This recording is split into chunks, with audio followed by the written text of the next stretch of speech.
Yeah, I mean, that Olympic touch, you had the officials talk about it. It's going to travel around the world. Over 300 cities will host it. We hope Nigeria gets the opportunity to also see the Olympic flame. But if there's anything that the world needs at this time, Onye is something to unite all of us, bring us together. Let's forget about our differences. Let's forget about the wars we're fighting and all of that, and focus on something that brings us together. And that, for me, makes Rio 2016 a lot more significant than the previous Olympic Games we've had, because this is a very big opportunity for everybody to come together and keep our minds off our troubles. Absolutely, Tony, and that's what sports does. You know, they say there is joy in participating at the Olympic Games. Yeah. Whether you win medals or not, you have the opportunity of meeting, you know, people from different countries, different continents. And when these flames, you know, travel around the world, the continents, the countries, it's expected that, you know, peace will reign. We have seen athletes, footballers from South Sudan, you know, rub shoulders with the best in the world. That is what the Olympic Games does.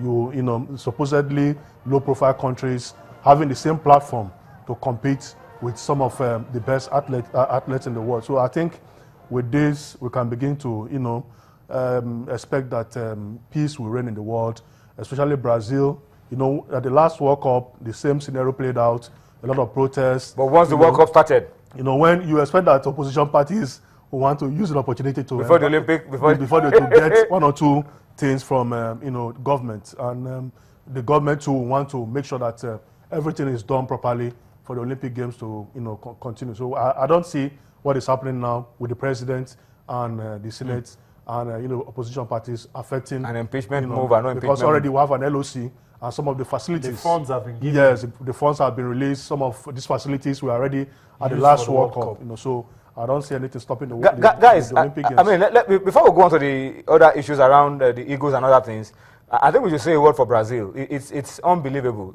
You've hosted two of the biggest sports events within 2 years.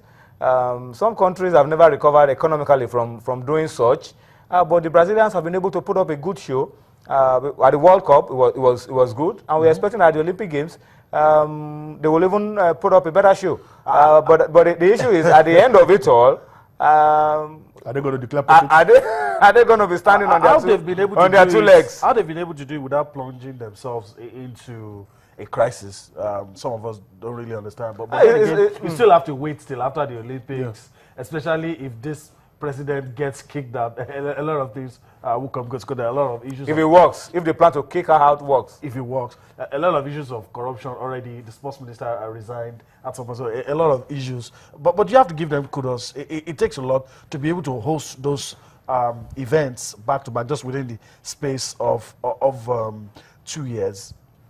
But another question people will ask is, what economic impact does it have on the life of, apart from the prestige that Brazil gets from the tourism, the World Cup. The impact. Everybody comes there. You come. I mean, and we know Brazil for a lot of a lot of questions. Sites. A lot of questions, the Copacabana Beach, a whole lot of things that could attract people to Brazil. So you can be sure that yes, they may look at the amount they've spent, but they can also look at the fact that Brazil will be receiving a lot of visitors who are going to come to spend their money. So for me, at the end of the day, it will balance out. But as you said, it's when the games are over that we'll now sit down to calculate what the profits... was it really worth it? I mean, did we make profit? Did we make too much of a loss? Can we recover? Are we standing on our feet at the end of the games? Or are we going to be... Especially the area that's going to cause a lot of problem, I think, guys, is those facilities. Does it really worth this much? Can we use them?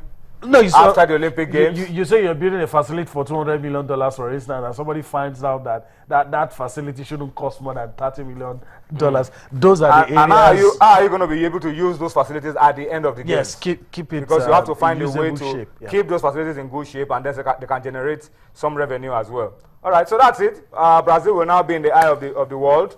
100 days to the games, we'll keep our eyes on Brazil, and I'm sure that the Brazilians will put up a fantastic show. Before the World Cup, we even had more doubts than we're having now, but they were still able to go out there to deliver. Guys, let's leave Brazil alone for a while. Let's face our own problems now. The Eagles are playing 2 games in Europe, May 27 and June 1. Mali on the 27th of May in France, and then Luxembourg on the 1st of June. Today, Coach Salisu Yusuf has named the squad of 26. Before I come to you guys to get your thoughts about that, let me run through very quickly the names of the 26 players that Coach Salisu Yusuf has called up, starting with these 3 goalkeepers you see on your screen: Kali Keme, Daniel Ikpeyi, Ikechukwu Ezenwa. These are the goalkeepers called up. Then you have Abdullah Shehu, Musa Mohammed, first time in the team with the Eagles, I think. Yeah. I'm not very sure. Elderson Echejele, Kingsley Madu, Kenneth Omero, and Leon Balogun, Benga Rokoyo is getting a call-up. William Trostekong is making the return to the team. Yeah. And then Chidozie Awazem of FC Porto is a young lad that's earned rave reviews and is getting a call-up as well. In the midfield, you have Ogenyo Nazi, John Mikel Lubi, Kelechi Iheanacho, Wilfred Ndidi, who has been having a fantastic, amazing season in Belgium. These are we still have some options at least, I think, in the midfield. Okay, these are the Rahim Lawal, yeah, and Etebo Ogenekaro, who has become a foreign-based player. So these are the midfielders. And in the attack, we have Ahmed Musa, the usual suspects: Moses Simon, Victor Moses, Adrian Igalo, Alex Iwobi, Aminu Umar, Aaron Samuel, Brown Ideye is also making a return to the team. All right, so that's the list of 26 that Coach Salisu Yusuf has called up for the 2 games against Mali and against Luxembourg. Yemi, let me start with you. I don't know. Well, I don't know if it's my personal opinion, but I agree with a lot of people that are, that have that sentiment, especially if you have a coach that applies straight in the domestic scene, and you expect some of those boys to be in the list, and they're not. It calls for a lot of questions, and some have even said they're not sure if it was actually him that drew up the list. The things that make me happy is the fact that some of the young players that you think are ready for the Super Eagles have been called up. We've talked here about Musa Mohammed for a long time, that he's ready, he's ripe, he's a good right back. We're seeing some names return that we want. My only problem, and a lot of people do agree with me, is that if you have a coach that is based here, that works with the home lads, that knows them, I don't see any reason why out of 26, and looking at the kind of opposition that we are facing, out of 26, you don't get at least 5. I don't know. It's okay, let me probably play the devil's advocate and maybe give you a reason why you're not seeing a lot of any home base apart from the goalkeeper. It's because the Olympic team are going for a tournament in Korea about that same time, and they had to look through the list of the players that Samson Siase had called up. A lot of those boys are on that list. And so they decided to leave them out from the Super Eagles so that you don't have that conflict of interest. Of interest. So a lot of those boys, home-based players, are in the Olympic team, preparing for the Olympic Games, and they will have a tournament in South Korea.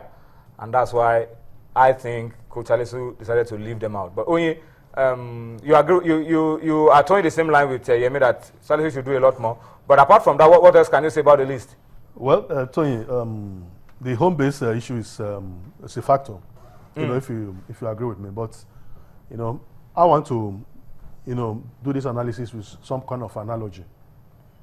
When government officials, when they propose budgets to the House of Assembly, they tag those budgets of hope, budget of revival, budget of consolidation, budget of change. This list that we have seen that has been drafted by Salisu Yusuf.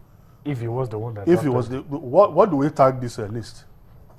Because list of hope. I don't see the hope. What do you tag? What do you tag? We have found ourselves in this situation because we lack continuity. Yes. Look at the list of players we used to prosecute the last Nations Cup qualifiers. Egypt. Right from the first game against Chad, when Keshi was at the helms, then when Olise took over.